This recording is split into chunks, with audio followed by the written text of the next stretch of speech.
Well, basically, it's something I've been doing for 15 years. It's a pioneer work, and it's born out of the interest to save the environment and people's health.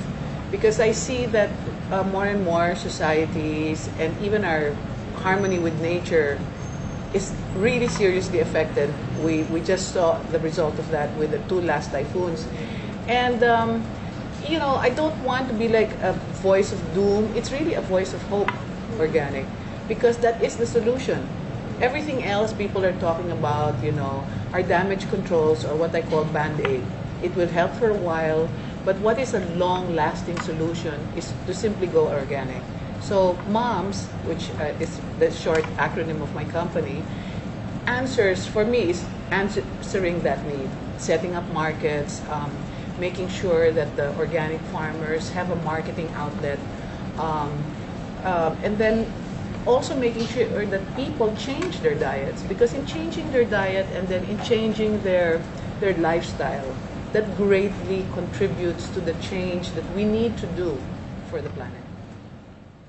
I often talk about my own history because people wonder, why would I do something like this? You know, I do something like this because I come from a family that has been so socially responsible for 2 centuries.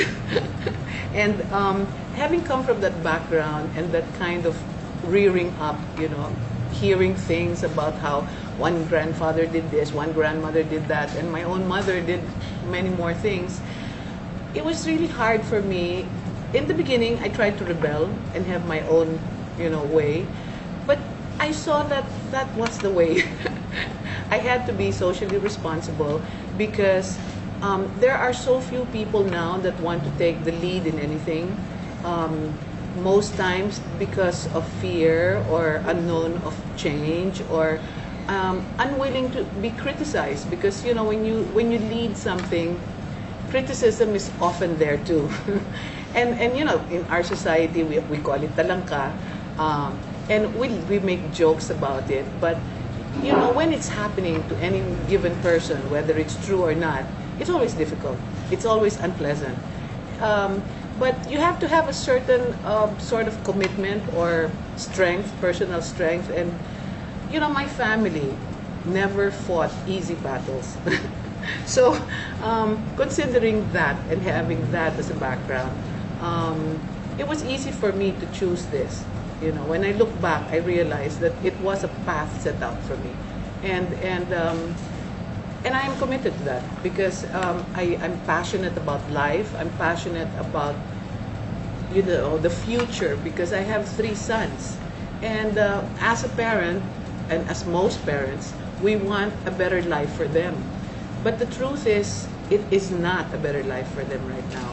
You know, what we are leaving, if we leave now, is not better than what was for us at their age. So it's a responsibility. It's really a responsibility, and everybody, I feel, has to have the same feeling within themselves. And hopefully I can just be that instrument to make others change also. Well, I'll be very honest. It hasn't been profitable for me. I have to be just honest, but it can be profitable. Because in my case, since I was sort of developing it, I had to pump so much money into media and so many factors. And 15 years later, the truth is I haven't gotten it back. But now that I've done all the preparatory work, is the time it will profit right now.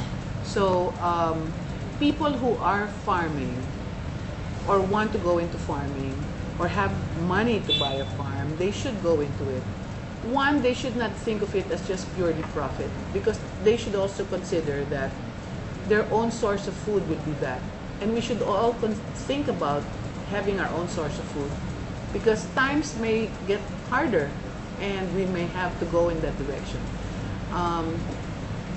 By the way, that time we did that garden was during the Gulf War, because we thought, wow, we would not have any more food, so we did that garden. So we're sort of in similar situation right now. So every piece of land should be used for food production. And every garden can be an edible garden. So back to that one, you know, there are so many ways that you could profit, but pumping in the money and making sure that you have enough capital. Because like if you're going to go into supermarket business, I don't see a lot of people making huge profits unless they're the big guys. You know, like the big, you know, the one, the doll, you see them everywhere, and they're profiting because they're well capitalized. Really, the trick is the capitalization so that you can keep going.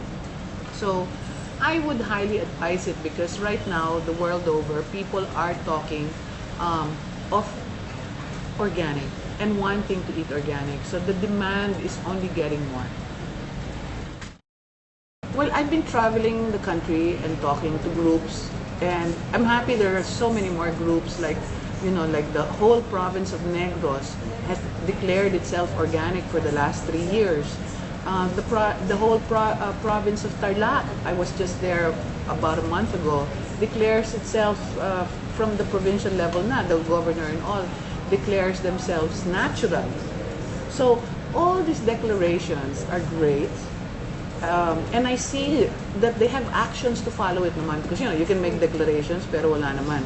So, but I've seen that there is, you know, and what's even better is their declarations, there are actions, and the people behind are enthusiastic and passionate about it, and that for me spells success. So we have more of this happening, and because I go to all these places and I get invited, those are all the sources that I pick up from. Right now, really, I'm busy with, I have been wanting to expand because I feel that the message has to reach out to more people. And to reach out to more people, I have to have more markets.